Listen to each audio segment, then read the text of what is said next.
Hi everybody, and welcome to Impact Canada's Sweat Across Canada workout series.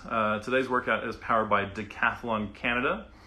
My name is Geoff Starling, and I am joined today by our practicum student from Mount Royal. This is Ace Rodriguez. Hi.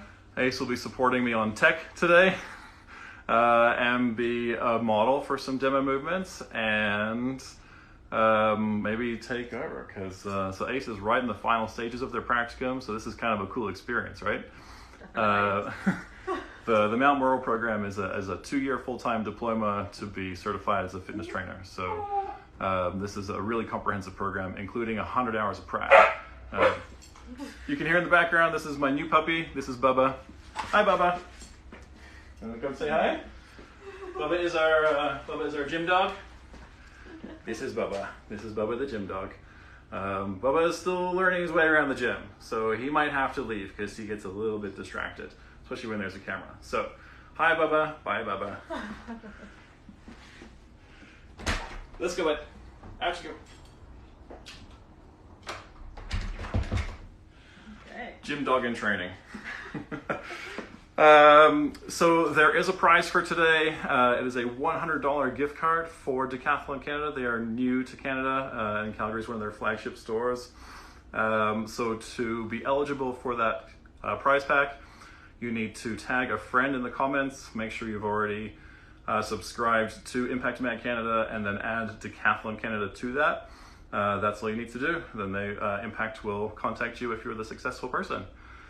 So for today's workout, to introduce myself very briefly, my name is Geoff Starling, and I'm one of Impact Magazine Canada's top fitness trainers for 2020. So thanks for inviting me along today to host the workout. I did a workout this time last year from this same space, and if anyone happened to have tuned into that, this space is looking a little different.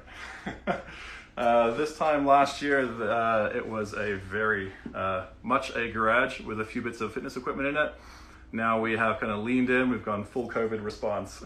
It is warm and toasty in here. We got rubber flooring now. We've got a nice kind of log cabin feel, and it's a great spot to work out. This is the Iron Shed to those who come and use this for their gym.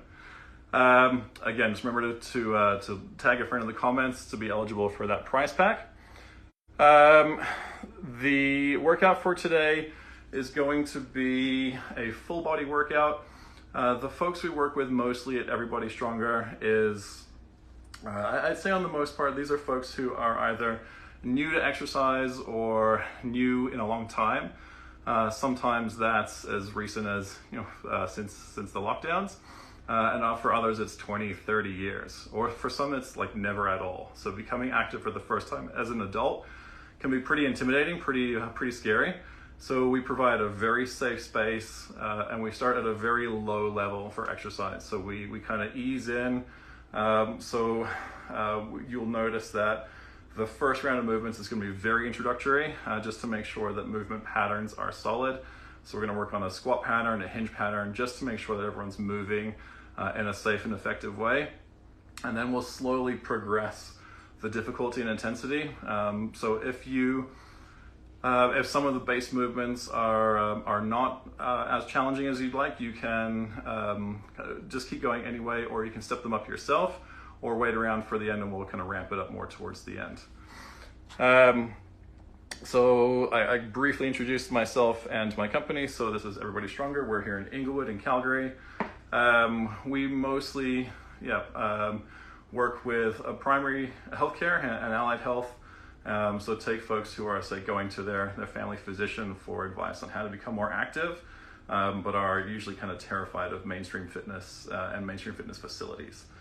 So we kind of help them achieve that goal of becoming more active in a very safe and a protective environment, which is how Ace found us. Yeah. So way to go, Ace, for kind of leading the way of that new wave of fitness professional. Definitely. Very excited. All right, so it's gonna be a 30-minute workout. We're just gonna kind of lean straight into some of these movements. If you see me reaching over, I have my notes here. I'll be kind of leaning on these a little bit as we go. Let's start off with some of these basic patterns. So like I said, Ace will be manning the tech today.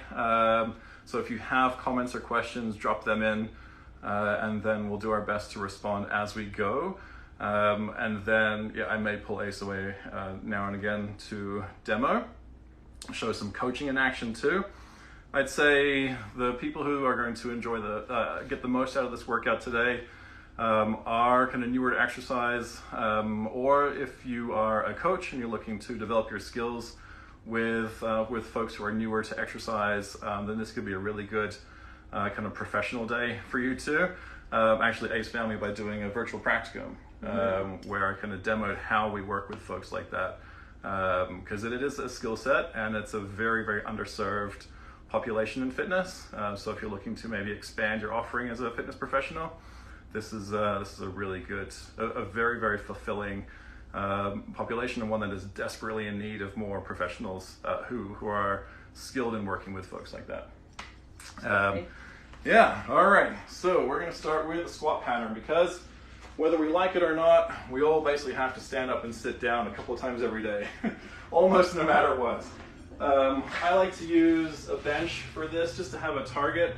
If you're at home, you can do this with a chair, with a step stool, just something that is around knee height.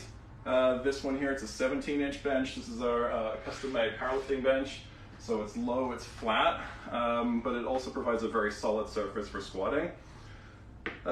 We like to go a generally toes forward, but not a strict toes forward stance, so toes can go slightly pointed out. Torso stays up nice and tall. I come from a powerlifting background, bodybuilding originally, then powerlifting, and now strongman. I might do a pan around at the end. You can see some of the strongman tools we use in here. Fantastic way to introduce new athletes to strength sports, either powerlifting or strongman. Strongman is just kind of fun though. You're flipping tires, you're pulling logs, you're pushing sleds. Like it's very kind of hands-on, versus the very technical aspect of say powerlifting and the very physique-based of bodybuilding. So again, squats essential to kind of every pattern and almost every kind of movement. So we're going to stay nice and tall in the torso. Arms can go out in front. You can sit back onto the bench and stand. What we don't want to see is that kind of rocking back onto the bench and standing up. So use it as a target, but not necessarily a cushion or a spring for sure. And we'll just do 10 of these to get you started. As you do that, you can adjust the feet in or out, kind of depending on how the knees feel. And a lot of this, you read the textbook and it says, toes must face forward, knees must go forward. We say go with what feels good. Yes. If your legs like to be dead straight, then go with dead straight. If the knees like to be turned out a little bit, match the toes to be turned out a little bit. What we want to avoid is things like this, knees collapsing in, or sort of going into more like a plie position. So in general, hip goes back, chest stays tall, and we sit back. The hands sometimes want to go in front, they want to go on the hips. Sometimes it's the full Macarena. Okay, once we got a few of those, then we'll keep our feet where they are, because generally our hinge or our deadlift pattern will be very similar to our squat.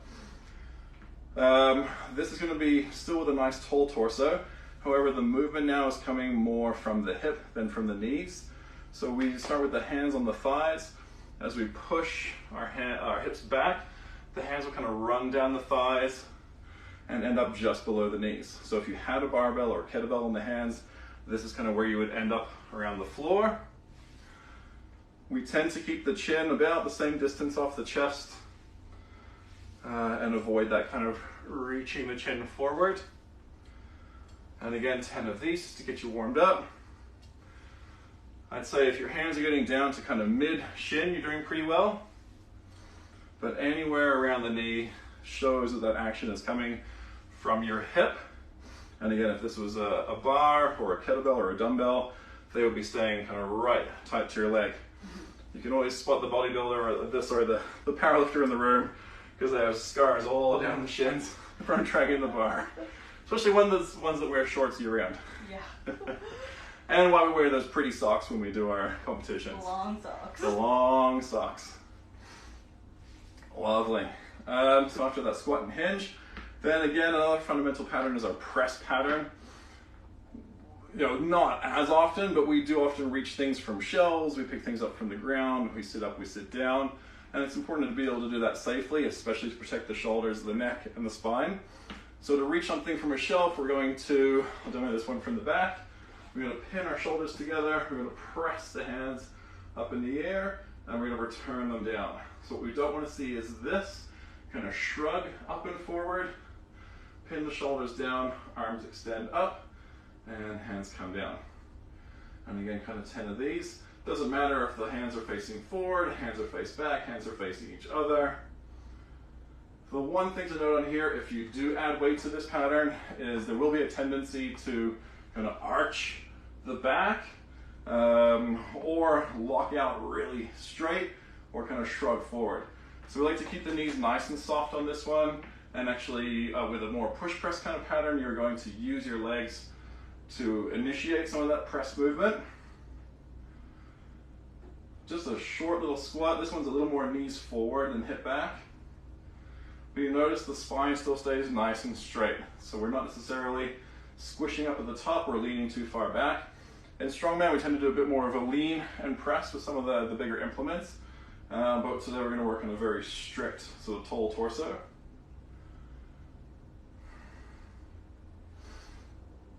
And I will mention this now, I will be talking a lot, I will run out of breath. As a strongman, we don't do a ton of cardio, we do short bursts of high intensity. I'm also operating on one lung for the most part on the left side, so I do run out of breath a little bit, which is also why I have Ace here to sometimes cover some of the talking. So that's our press pattern. All this stuff has been very kind of upright and vertical.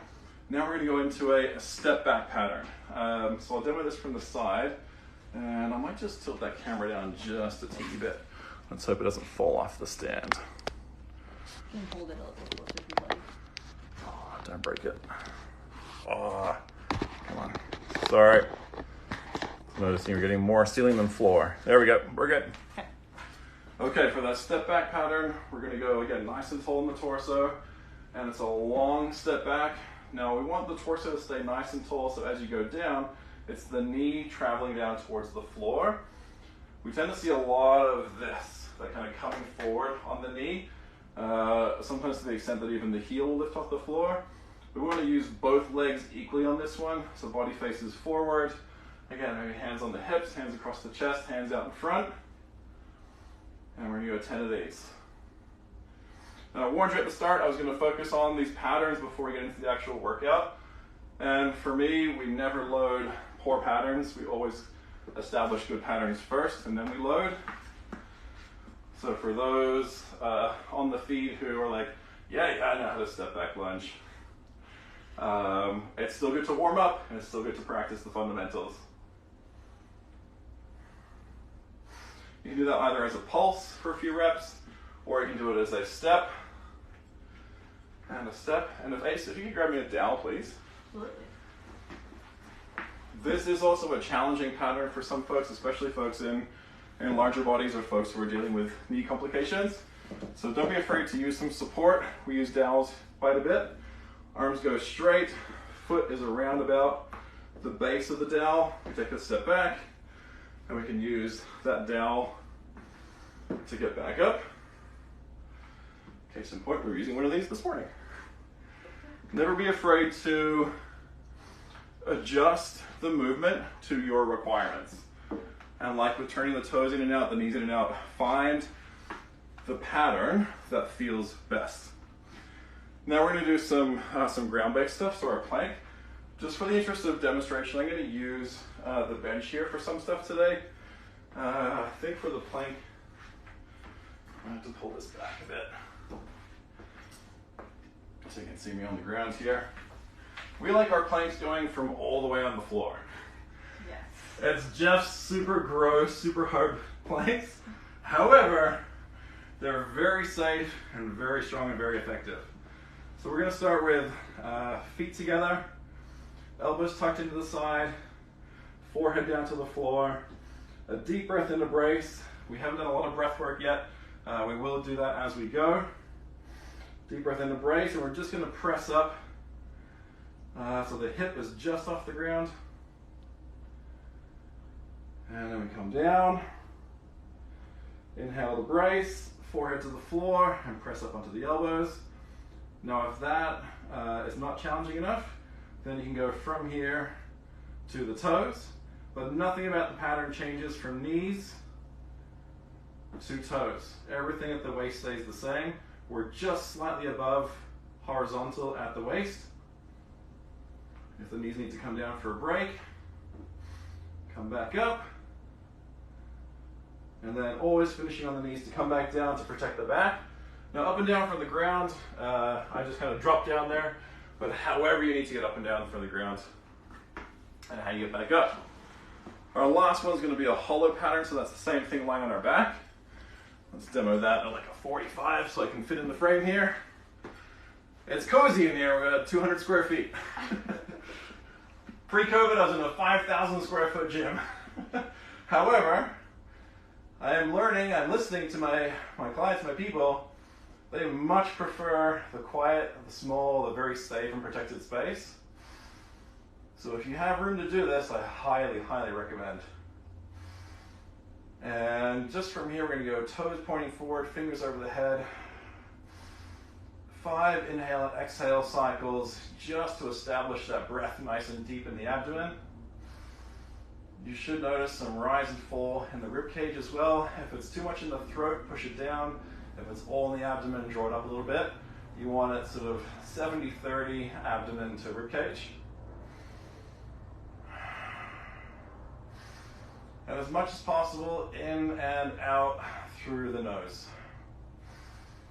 Once you have this pattern here, we're going to go with a very gentle hollow. We're just going to start with the hands. So it's going to be an inhale.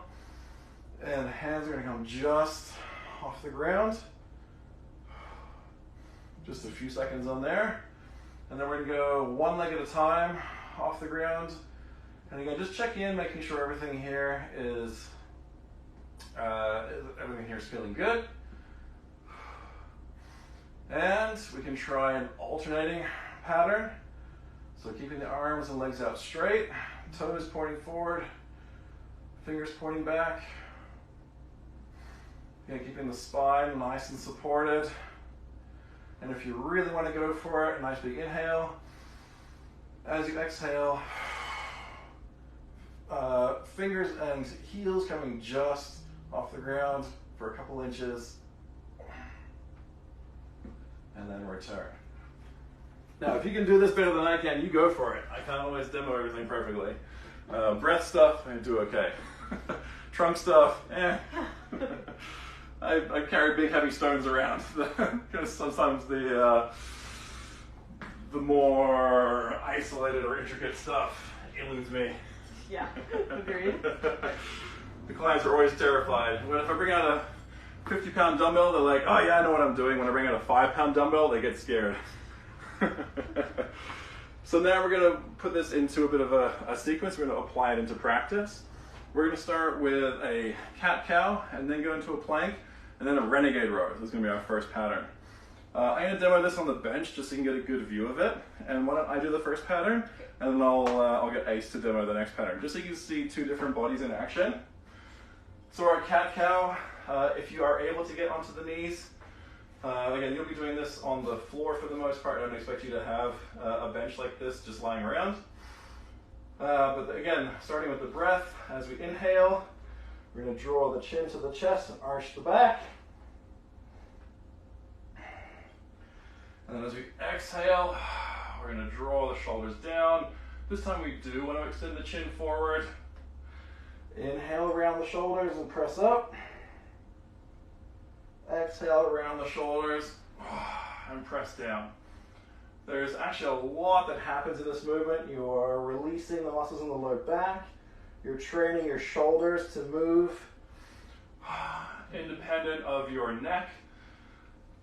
And whenever you can sort of isolate, or let's say sort of communicate with limbs separately or sections of the body separately, you're generally going to protect overworked areas. It's an important skill sort of physically, proprioceptively, to be able to work with one arm, without the other arm having to come along for the ride, and one leg. We like with our bird dog pattern is heel goes back, toe comes in, so the leg's nice and straight. And I can't see myself, so if my leg is going straight or not going straight, I think we're doing pretty good there. Yeah. And back. Good, just a couple of these to get some activation down the back line of the body, or our posterior chain as we like to refer to it in the textbooks. Arm goes forward, arm goes forward. Now if this is feeling okay, we can go straight into a alternating right and left side, aiming for as straight a line as possible. So really reach the fingers out in front and drive back with the heel.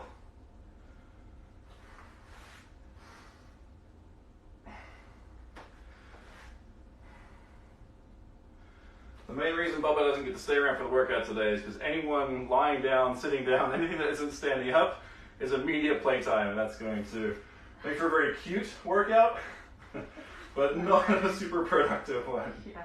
He's working it out. He's only 3 months old, so he's getting there.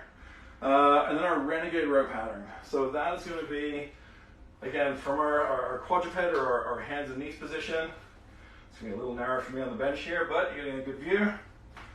So just one step back with each of the knees. That's going to put us into a straight arm plank versus our down low plank from before. Now, if this is as challenging as you can do, then this is as challenging as you can do. This is where you stay. If you need more support, if you're feeling unstable in the hip, you can widen out the stance on your knees. But if all this is feeling good, then we're going to release one hand and draw to your ribs. And then release one hand and draw to your ribs. As we do this, we're trying to minimize any kind of rock and roll on the hip. And return. And return. And return. And return. We're going to do 5 per side in this first round.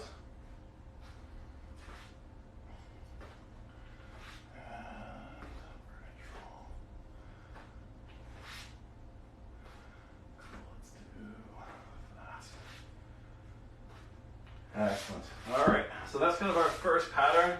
All this will be in the notes afterwards if you want to repeat it, or you can watch the video again. We'll just do 1 round of everything, but you could do more, 2 or 3 rounds, as much as you have the gas for. The next one, we're going to alternate a kind of go like a ground-based pattern with a standing pattern. I'm going to lead Ace through this one. This is going to be our frog squat. Okay. And then kind of a press mimic movement. So we'll start with the frog squat, which is going to be our kind of wider stance. Good. We will soften out the knees. Hands go down, hip goes down. So bum goes down, chest goes up. Nice. Legs go straight, and then stance. Lovely. So on this pattern, we use the floor as an anchor. And you just go down as low as you can. If you can't reach the floor, you can put something underneath, like back in the day, I'd say a couple of phone books. Now we're going to say maybe a couple of yoga blocks. Yeah. Or some art books. Art books are always big and heavy. And the important thing is here to keep the knees and the toes tracking out wide. So there's lots of room for the hips to drop down. Now this one's lovely because we have both a stretch and a strength movement here. And if you can keep your heels down and your knees out and your legs kind of tracking in line with your upper body, then you get lots of stretch down there for the hips and some strength on the way down and the way back up. We're also starting to get some movement through the spine. And that's going to get us ready for our press pattern. So on this next rep, we'll get Ace to stand up nice and straight. And we'll bring the feet in closer to more like a kind of a shoulder width or hip width stance. And now we're going to do kind of a mock push press. So we're going to go sitting down into our squat here and do that arms extended overhead. And we'll do 10 of these. It's a nice full body pattern. If you have dumbbells at home, add some dumbbells to the hands. If you have a pair of kettlebells, one in each hand would be great. If you have bands, that'll work. If you stand on the band and have it looped around your legs.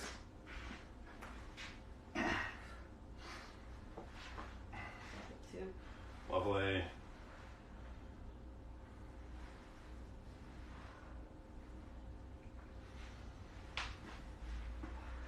Good. Okay. So now we're actually going to extend that pattern into an overhead squat. So we're going to leave the hands up over top. Again, if you have dumbbells in the hands or even like a band to kind of stretch in between, we're just going to mock that pattern up today so you can follow along at home.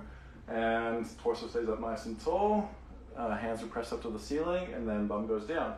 So this is a really challenging squat pattern because it forces your torso to stay up very tall while the legs and the hips are moving around underneath. The tendency is for the body to want to pitch forward or for the heels to lift off the ground.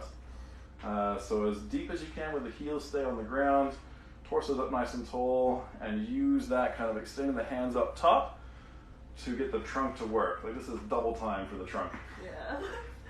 Nice. Yeah. Really good. So in that hand width, you're more like a push press or a strict press. Sometimes you might see with a wider grip with the arms. Again, it's whatever feels good for the shoulders. The important thing is though that if you can, elbows are locked out, armpits are facing forward, torso is tall, and you get that kind of scissor effect of knees forward and hip back. And again, just go as low as you can manage. Alrighty, we're going to finish with one more pattern. We're going to do this one on the ground. Okay. So we did what we call a supine pattern or a facing down pattern. We're going to finish with a face up pattern. So we're going to start with our dead bug. Okay. And actually, Ace, I'm going to get you up on the bench, sorry. Yeah. Just makes it easier to see on the screen. Put you to the test a little bit. Let's check your balance.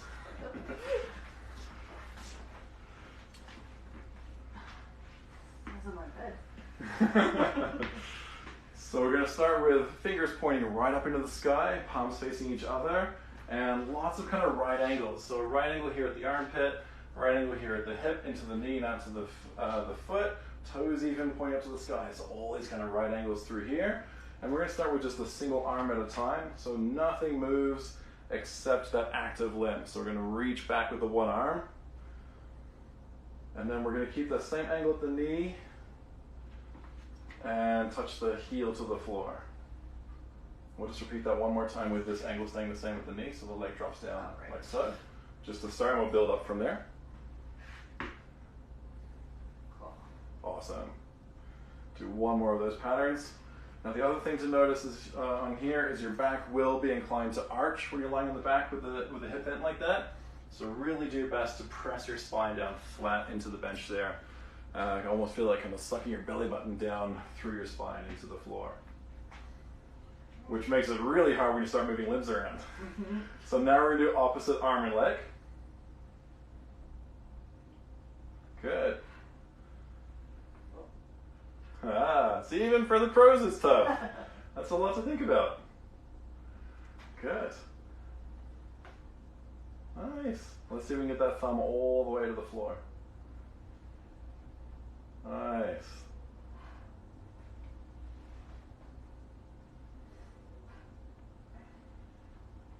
Good. This is tough. This is hard for the brain. This is hard for the body. There's a lot happening here.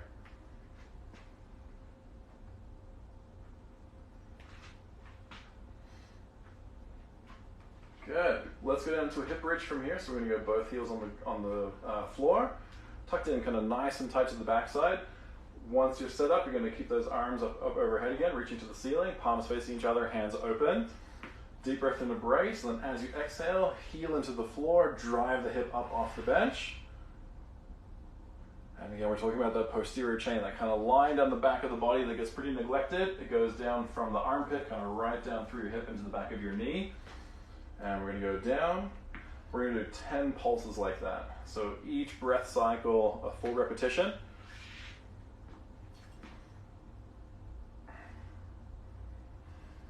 I'll have to get Ace in some more purple gear so you can see them moving a bit more on the black bench.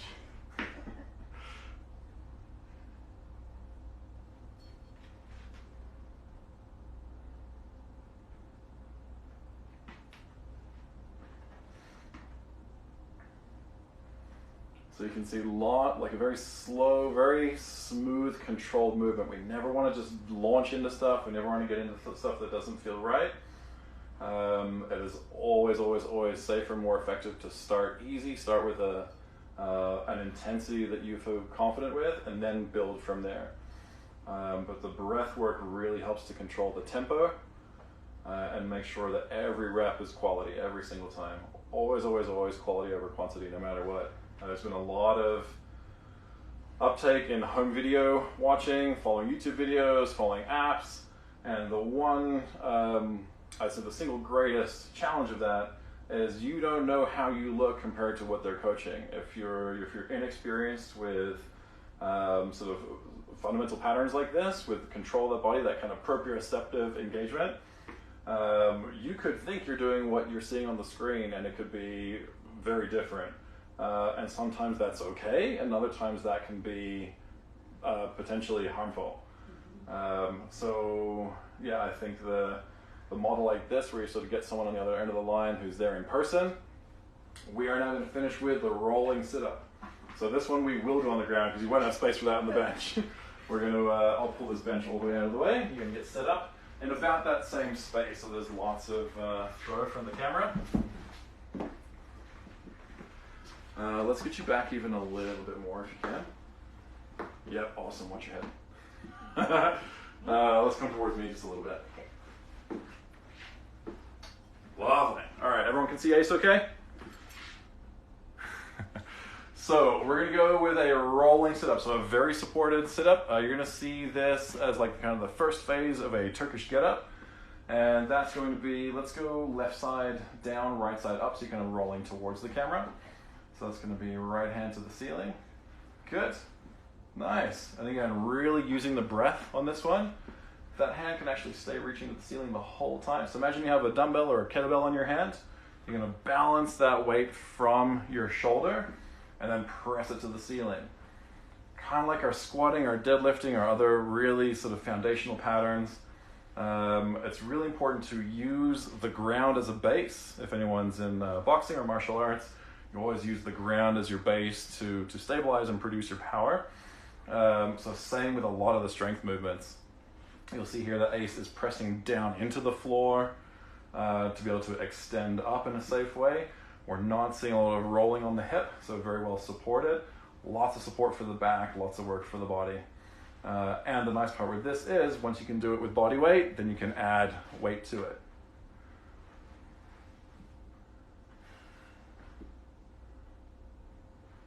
Good. All right, so we're gonna get you to pivot on the hip, so we're gonna do the other side, make sure everything is balanced. Now, almost everything today has been sort of both arms, both legs, either separately or at the same time. But it's always important to get a balance on here. And I would say if you have a weaker side and a stronger side, always start with your weaker side when you're a bit more fresh to the movement, rather than saving it for the end when you're more tired. For most of us, that's our left side, let's be honest. So I would say if anything has a left side, right side option, start with the left. And then finish with the right side.